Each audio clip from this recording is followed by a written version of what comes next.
Hi there, it's Ian here, and you're watching Grumpy Opinions, the show where I'm going to tell you all about what I think of films, TV shows, games, and life in general. Let's get on with the show.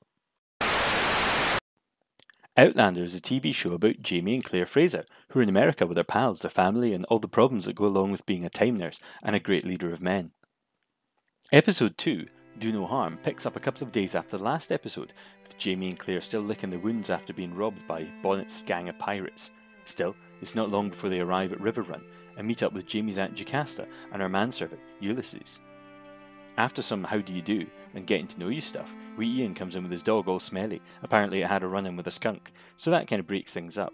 And then Claire and Jamie go upstairs to their room, and then they meet some maids, and Claire manages to confuse everyone by telling them to call her Claire, rather than mistress. Up until now, Claire's been a wee bit off, kind of acting quiet and pensive, and now in private Jamie asks her what's wrong. Turns out she's all bent out of shape about the slavery thing. And Jamie's promise that things are going to get a lot better aren't really doing an awful lot to help her right now, when the reality is she's right in the middle of the plantation that's staring her in the face. But anyway, after that, it's time for some introductions to locals, as wee Ian befriends a trapper called John Quincy Myers, and he knows a lot about skunks and a wee bit about the local Indian tribes, and apparently he's considered a bit of a hot toddy amongst the Native American ladies because of his beard. And while that's going on, Claire's getting a wee bit hoity-toity with Jocasta, talking a little bit about the slaves and stuff, but then hitting up kind of a friendly stone wall with her, so she goes off by herself, and then Jocasta and Jamie can talk business with Lieutenant Wolf. He wants to talk business about produce and naval contracts for food and things, and naturally Jamie, him being farming stock, he knows a little bit better, and the LT's a bit put out when, Jamie points out why he's wrong about trying to grow wheat at the side of the river.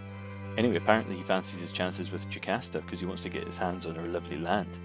Anyway, that afternoon, Claire and Jocasta get to talk about the slavery issue finally over a nice dress, and Claire tells her that frankly, she isn't into it all, and no, not because she's a Quaker, like Jocasta thinks, but because she thinks it's wrong to actually have people as slaves. And Jocasta kind of admires her for it, for being so forthright. So, later that day when the party rolls around, Claire finds herself having to justify more kind of modern ideals to some local rich dudes and to Lieutenant Wolf, just before Jocasta declares that Jamie's been given the right to inherit River Run after her, just like that, which shocks Jamie and Claire, but also puts Lieutenant Wolf's nose right out of joint. It also creates an ethical dilemma for Claire, since, she can't stand the idea of owning slaves, even apparently if they've just been randomly given to her husband along with a massive plantation and farm. And Jamie's all about, let's use this idea to our advantage and maybe we can free all the slaves, but she's really apprehensive about it. So the next morning, Jamie's on the case. He's looking through the estate's books, and he broaches the idea with Campbell, Jocasta's pal, and he's a bit of a local law expert. And it turns out that it's not as simple as just freeing the slaves and everything's dandy. It turns out you need to prove that each slave did something meritorious, and then it has to be ratified by the council, and then you've got to pay a bond of £100 in case the slave does something bad, and you've got to do that for every single slave. So suddenly it's clear that this isn't just a wee problem, but there's actually a huge system in place that makes it really difficult for people to free the slaves. And of course, things never run smoothly for long, because almost immediately there's an emergency, because, wouldn't you know it, a slave's only gone and done something and they've chopped off an overseas ear. So Jamie gets sent by Jocasta as her representative and to make sure everything gets sorted out, and Claire tags along because she wants to sew the man's ear back on if she can. But once they arrive, you find out the earless overseer is already dispensing his own justice. He's hanging the slave up on a giant hook.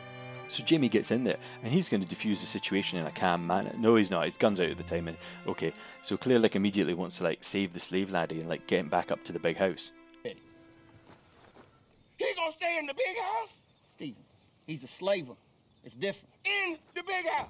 Well, you got a problem with that? Oh, no, I ain't got no problem with it. And once we're up at the big house, they do this emergency surgery on him on the dining room table, saving his life, but shocking and upsetting Jocasta and Ulysses.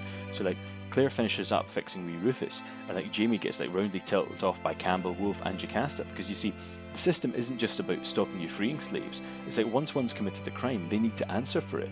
And the folk who get handy with that hook might be in jail, and Jamie and Claire might actually get sent as well for obstructing the work of the law and the execution of Rufus. So it falls down to Jocasta to try and come up with a solution that makes everyone get out of this more or less okay, or at least everyone who's in the main and important character.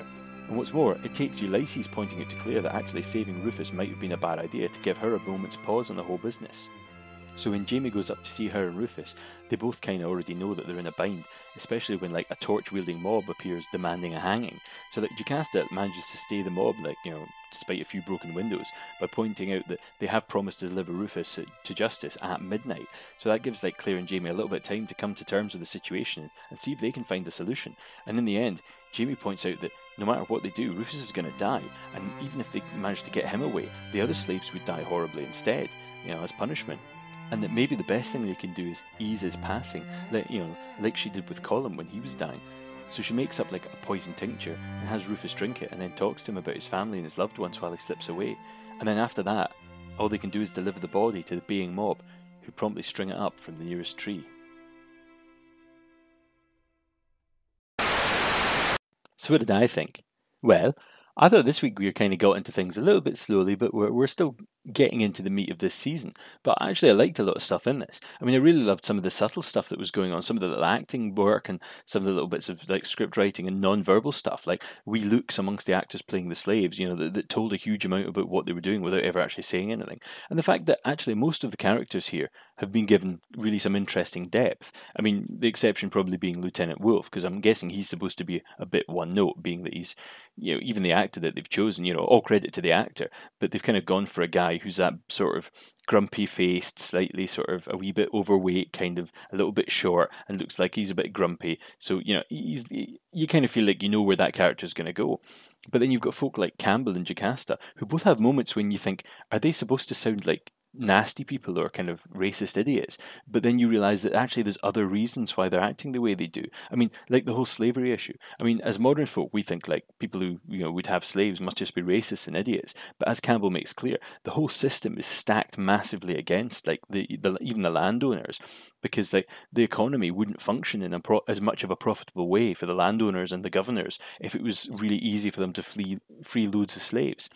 But at the same time, you know, it is something that is technically achievable. So I mean, that presumably gives hope to the slaves that, you know, they could one day get their freedom if they, you know, do stuff and they're really, really nice to their masters. So at the same time, you know, that stops some of them from breaking rules. And then obviously the nasty punishments, that'll stop some of the other ones out of fear from breaking the rules. And it means that the ones who do, if they get caught, then they get killed. So, you know, Jamie can't free them, but so he needs to maybe find another way. And maybe, you know, he'll be able to learn some of the way to subvert that system from within. I mean, you know, maybe that's what's going to happen. I don't know. I mean, eventually, obviously, it'll stop, but it's going to be long, long past the lifetimes of these characters in this time period. It was also nice to see Ian doing something, even if it was just, you know, that wee scene with him and the trapper guy. I mean, it's nice I like it when the secondary characters get a chance to actually do something, because otherwise it just turns into like the Jamie and Claire show, which is a shame actually, because I'm kind of missing, you know, like Marsley and Fergus, because, you know, I like a bit of like Fungus and Parsley. I mean, their little scenes are always fun, and I think they're really charming characters, and I really enjoy their work. But also, I've got to say that I think the ending of this episode is possibly one of like the most powerful and like really dark endings that they've had in any episode of Outlander. I mean, it's really, really difficult to watch that scene, even though you know that Rufus is already dead, like putting the noose around him and then dragging him along the ground and then hanging him from the tree. I mean, it's a really painfully clear reminder of like what this is actually supposed to be about. You know, something that it kind of started to get a wee bit missed in some of the soap opera and the kind of the political conversations and the money squabbling that was going on in the scenes before this. And that's probably a good time to start talking about my less than enthusiastic feelings. I mean, there's a lot of stuff in this week's episode that felt a little bit modern and sometimes a wee bit clumsy. Now, what I mean by that is Claire's a modern woman, even if she's technically, you know, a child of the early 20th century, but she has incredibly progressive ideas for somebody who was, you know, about 50 in the 60s some point. Now, I mean, that's okay because she's a surrogate character, and we know that that's, you know, there are people like that, and she was brought up to be that way. And Jamie, you know, he's a man of his times, but he's also really forward thinking, and obviously he's learned a lot from Claire. But there are times in this episode where he didn't really feel like he's that learned or that well travelled, and neither of that made sense. And it doesn't really seem like to feel the need to remind Claire that when she's doing things that really, really contradict the fact that she no longer lives in the 20th century, I mean, we're almost back to like Claire being a bit of a busybody who comes in and storms in and starts telling everyone to do what she says, and can't keep her nose out of everyone else's business. And at that point, you think she'd kind of learn to maybe just hold her tongue a little bit and then do a little bit more sizing up of people around her. I mean, hell, she's supposed to be a doctor after all, so she should be like, really intelligent. But then again, actually, most doctors you meet kind of think they're God anyway. So I mean, maybe that's part of the problem. But it kind of bugs me because you feel like she's never really learned and changed at all over the previous seasons. And it feels more that this is not a problem that comes, I mean, maybe it is a problem that comes from the writing, but maybe I mean, in the sense that it comes from not the book, but actually from the show writing. Because everything this season, it feels a bit retready. I mean, put it this way, it's the whole situation with Rufus is almost a reverse of the situation with the exciseman who robbed them in the first bit when season 3 when she got to Edinburgh. I mean, in that episode everyone was straight up saying, right, let this guy die because it's not going to work out no matter what. Even if you save him, it just causes problems for everyone else. And she wouldn't do it because she's I'm Dr. Claire and I'm going to save this guy. And then this time, okay, everyone's not shouting you should let this guy die, but there are people saying, look, this is a bad idea, and it takes everybody saying to her, and she still saves him. And I know Jamie's more to blame in this one as well because he just sort of waded right in without thinking. But the end result was never going to help them, and the guy was always going to get executed. And it would have only taken a minute or two's thought if she really understood, like, as much as she's supposed to understand of the slave trade. And you think she would have done a bit of reading up on the history of America when she was living in America. But anyway, it just seems to remind me how daft sometimes it comes across when, like, especially when like the plot means Claire and Jamie get thrust into situations of authority when they don't have any kind of background information and they haven't got any preparation. I mean, sure, Jocasta has like ulterior motives for making Jamie in charge of Riverrun, but she must know that he hasn't been in the country very long, only a few months. So why would she send him off to represent her interests the day after she's told him he's taken over? Considering him and Claire have already been talking about slavery and stuff, so there's no real reason for her to assume that he would know, without saying it, exactly what's expected of him. And it's surprising because Campbell doesn't make it clear at the time. I mean, obviously, if he did, you wouldn't have an episode if you've got that thing. That's the convention of TV. But stuff like, presumably there must have been a ride back on the wagon when they took, Rufus back to the house. And you think at some point, like, Campbell would have been like, this is a really bad idea. And no matter what happens, he's still going to end up being executed. So maybe you just don't want to do this. Maybe you want to go back and sew the ear back on the grumpy guy. But that doesn't happen. But it's a strange one because it's awfully convenient that Jamie gets saddled with Riverrun the second they arrive at Riverrun, like kind of like how he got the wine company off Jared the second they arrived in France, or like when they went to Jamaica, how he was suddenly dead pally with the governor just because the governor happened to be a pal of his, but he got an invite easy enough, to the actual governor's mansion in the ball, which presumably you'd think everyone in the whole town would want to be going to, and he literally just arrived in the place.